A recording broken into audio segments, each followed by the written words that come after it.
Привет-привет! Вы на канале Зеленый огород. С вами Елена. Перец полон сил, хорошо растет, цветет, продолжает завязывать плоды. Но уже август. Приближается окончание сезона. И нужно хорошо позаботиться о перце, чтобы он успел не только сформировать плоды, но и созреть. И в начале августа я останавливаю рост растения не только на улице, но и в теплице. Ведь я проживаю на Урале, а у нас в сентябре могут быть уже заморозки. Если вы проживаете на юге, и у вас в сентябре и даже в октябре еще тепло, то эти процедуры можно делать и чуть позже. Нужно учитывать, что у перца есть техническая спелость. Это несозревшие плоды, но размер перца уже соответствует сортовому описанию. И есть биологическая зрелость. Это полная спелость перцев, когда они приобретают окончательный цвет, который задуман по сорту. От появления завязи до технической спелости проходит 20-30 дней. Это зависит от сорта. И после этого проходит еще 20-30 дней, чтобы перец начал созревать полностью. Ну а сейчас простая математика. Нужно 40-60 дней, это зависит от сорта, чтобы вот такая малявочка успела сформироваться, а еще и полностью созреть. Сегодня 3 августа. Как я уже говорила, холода на Урале могут прийти уже и в сентябре. В августе всего 30 дней. Вот и считайте, что если оставить вот такие перчики, они могут созреть только к середине или к концу сентября. В технической спелости такая завязь будет готова к концу августа, начало сентября. Такие перчики я, конечно, сегодня оставлю в теплице. А вот в открытом грунте все буду удалять. Перец в технической спелости, а это у меня Карре де Лагнес, можно собирать, когда они уже набрали полностью свои сортовые характеристики по размеру. И они прекрасно дозариваются. Кстати, на нашем канале есть ролик, как я дозариваю перец. И они у меня хранятся 2-3 месяца. И первое, что нужно сделать, нужно остановить рост растения, чтобы оно больше не росло вверх, а пошло на формировку и созревание плодов. Вот здесь завязался маленький перчик, я его оставляю, он еще успеет вырасти. А вот все, что выше, здесь он продолжает цвести, я удаляю, выламывая верхушку. Все, остановили рост перца. И вот так я делаю совершенно у каждых верхушечек. Рост растения мы остановили, но теперь нужно помочь растению и убрать лишнюю листву. Там, где перец уже набрал свои технические сортовые характеристики по размеру и по весу, около каждого перца я удаляю лист, так как листья тоже забирают очень много питания. Вот удаляем абсолютно все листики. Дальше смотрим. Если у вас есть вот такие побеги, пустые побеги, мы их тоже выламываем. На них ничего нет, и они тоже забирают питание. Дальше поднимаемся по стеблю. Вот здесь у нас созревает маленький перчик. Естественно, мы оставляем. Поднимаемся выше. Здесь у нас еще созревает перчик. Мы его тоже оставляем. И дальше все тоже идет налив перчиков. Все это оставляем. А вот здесь, например, видите, вот уже сформировался вот такой перчик и маленький-маленький пасынок. Вот пасынок, опс, неудобно, сейчас я его выщипну. Мы убрали, он нам просто не нужен. Ну и, конечно же, вот еще завязался один, оставляем. Ну а дальше также останавливаю рост этого стебля. И вот так я буду подниматься по всему растению. листьев будет вполне достаточно для налива вот этих плодов. Все остальное лишнее выламываем. Это ускорит созревание плодов. Ну а на улице, как я говорила, у меня еще более жесткая обработка, формировка перца в начале августа.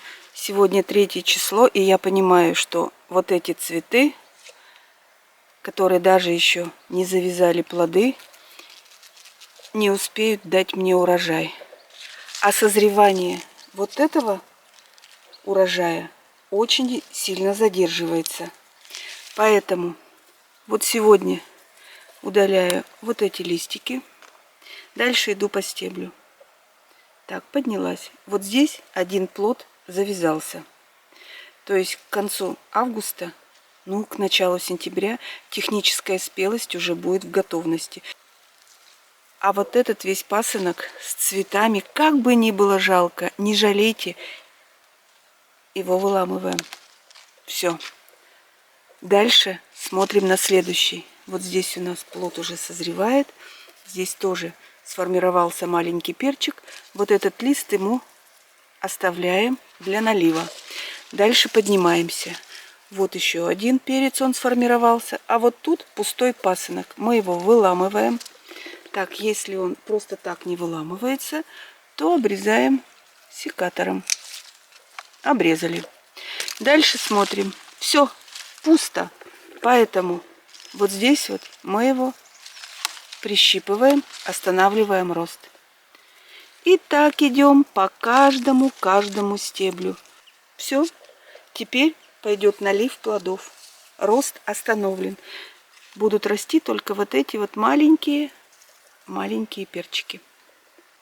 Очень часто, да и я в том числе, надеемся, ну вот, будет теплая осень, все успеет созреть. Да не успеет. Поэтому последние годы без жалости все непродуктивные пасынки и те, которые набирают цвет в начале августа, удаляю. Потому что ничего хорошего из этого уже не выйдет. А вот то, что завязалось, не успеет приобрести биологический цвет. А сейчас мы это все удалим и получим очень неплохой урожай. Вот 2 куста у меня уже готовы. Также в это время продолжаем подкармливать перец. Перец вообще это очень прожорливая культура, точно так же, как и баклажаны. И без подкормок хорошего урожая не получить. И кормить их нужно правильно, потому что на разных этапах развития требуются разные элементы питания в разной концентрации. На этом этапе развития растений мы переходим на подкормки для плодов. Азотные удобрения в это время исключаем или сводим их к минимуму. Они входят иногда в комплексные удобрения, но в очень маленьком количестве. Если продолжать азотные подкормки, это включает в себя всякие зеленые удобрения, навоз и все остальное, где очень много азота. Это спровоцирует просто очень бурный рост зелени в ущерб хорошему урожаю. И главные элементы питания в этот период – это кальций, калий, фосфор, а также бор, цинк, магний и другие микроудобрения, чтобы вот эти все зеленые плоды у нас быстро начали наливаться. Я здесь подготовила удобрения, которыми я пользуюсь. Это не реклама, просто показываю, как я кормлю свои перчики. Подкормки продолжаем также 1 раз в 7-10 дней. И на данном этапе я использую кристаллон томатный, где формула 7,5, 12 и 36. А также здесь есть магний и много микроэлементов. На 10 литров я использую 20 граммов. И к этому удобрению обязательно добавляю или гумат калия, или фульвумин. Они помогают усвоиться питанию. Например, гумат калия, он ускоряет плодообразование, а также, кстати, способствует образоваться в почве очень хорошей микрофлоре. Ну а фульвамин, здесь много фульвовых кислот, а также фульвамин помогает усвоить питание. Также можно использовать комплексные удобрения растворин, акварин, но тоже в формуле, где у вас в большей доле будет присутствовать калий, а азота будет совсем чуть-чуть. Если у вас в наличии нет комплексных удобрений, тогда можно использовать сульфат калия или монокалий фосфат или калий-мак. Их используем по инструкции. Обычно это 10-15 граммов.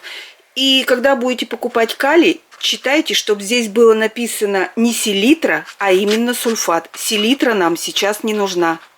Также можно использовать суперфосфат, но его преждевременно нужно растворить в горячей воде, подержать несколько часов, чтобы он полностью растворился, и только после этого поливать. Все четко по инструкции. Ну и также в это время важен кальций, магний и бор. Этими удобрениями я кормлю по листу. Можно использовать кальциевую селитру, но сюда тоже входит азот. Если вы найдете или брексил кальция, или хелат кальция, или лигоплекс кальция, это будет лучше. Сюда не входит азот. И подкармливаем по листу один раз в 10 дней. Через 10 дней по листу подкармливаем магнием и бором. Мак-бор. Используем 10 граммов на 10 литров воды. Если у вас уже очень холодная, дождливая погода или наоборот дикая засуха, жара, в это время корни очень плохо усваивают питание. И тогда можно перейти на подкормку только по листу. Тогда я еще использую плантафол, вот такое удобрение, 5, 15, 45. И точно так же один раз в 10 дней. Или можно по листу использовать тот же кристаллон томатный. Ну, а это информация для новичков. Если вы видите эти цифры 5, 15, 45, 7,5, 12, 36, это формула азота, фосфора и калия, НПК. Чем больше сейчас будет калия, тем лучше для ваших растений. А если туда будет еще входить разные микроэлементы, то это еще лучше. Ну вот, ко мне пришла в гости Маечка с инспекцией, что мы здесь делаем. Хочу напомнить, что калий отвечает за сочность, сладость и крупный размер ваших плодов. Ну а фосфор, он поддерживает корневую систему и, конечно же, общее плодоношение. Бор помогает формироваться мясистым и очень здоровым плодам. И это все потом помогает плодам хорошо храниться. А ведь перец, даже собранный в технической спелости, прекрасно дозревает и хранится до 3 месяцев. Если вы заметили в теплице или в открытом грунте вредителей, то сейчас химические препараты использовать нельзя, иначе они могут накопиться в плодах. Для уничтожения гусениц, белокрылки и так далее используем фитоверм форте, это биопрепарат, лепидоцит, это тоже биопрепарат, а также можно использовать бетоксибацилин, это все биопрепараты. Ну и если у вас большая влага, дожди, то могут прийти очень быстро и грибные заболевания. Тогда можно растения тоже обработать биопрепаратами, например, фитоспорин М, споробактерин. Кстати, он есть споробактерин для рассады, и он помогает от фитофтороза и от гнилей. Можно использовать триходермин, это все обработки по листу, они неплохо защищают от болезней. И вот есть еще такой споробактерин, он называется вегетация. Здесь вообще комплекс болезней. И мучнистая роса, и фитофтороз, ложная мучнистая, корневые гнили и так далее. Все это разводим по инструкции. Ну и, конечно, полив. Поливы продолжаем, прекращать их нельзя, так как для налива перца требуется влага. Полив должен быть регулярным. Если, например, очень жарко, то я поливаю каждый день. Если стоит прохладная, влажная погода, то один раз в 3 дня. Но хочу заметить, что все-таки это зависит от почвы, в которой растут ваши перчики, и вы должны сами контролировать полив. Главное, чтобы земля была не как болото, но и не как сухарь. Все должно быть в меру. Перец хорошо развивается, когда дневная температура 20-25 градусов тепла, но ночная не ниже плюс 15. Но мы с вами понимаем, что не всегда такая погода в нашем регионе. Поэтому, если температура уже опускается ниже 15 ночью, утренняя влага, туманы, то на ночь я свои перцы обязательно закрываю спанбоном. А также у меня всегда на грядках есть вот такие вот, я их называю зонтиками. Они практически у меня весь сезон закрывают перец от избыточных дождей. А дождей у нас в этом году, ну просто, мама дорогая, залила просто весь Пермский край. Днем, если стоит солнечная погода, я спанбонд убираю или приоткрываю с торцов и с боков. Ну а если пасмурная, спанбонд оставляю и открываю только торцы, чтобы грядки хорошо проветривались и перец не подхватил какое-нибудь грибковое заболевание. Ну а теплицы на ночь теперь всегда закрываю, чтобы там сохранялось тепло. Ну вот, пожалуй, и все, чем я хотела с вами поделиться. Остался еще один месяц лета, и давайте все получим очень хороший урожай. На этом все. Если вам понравилось видео, ставьте лайк, подписывайтесь на наш канал. Пока-пока.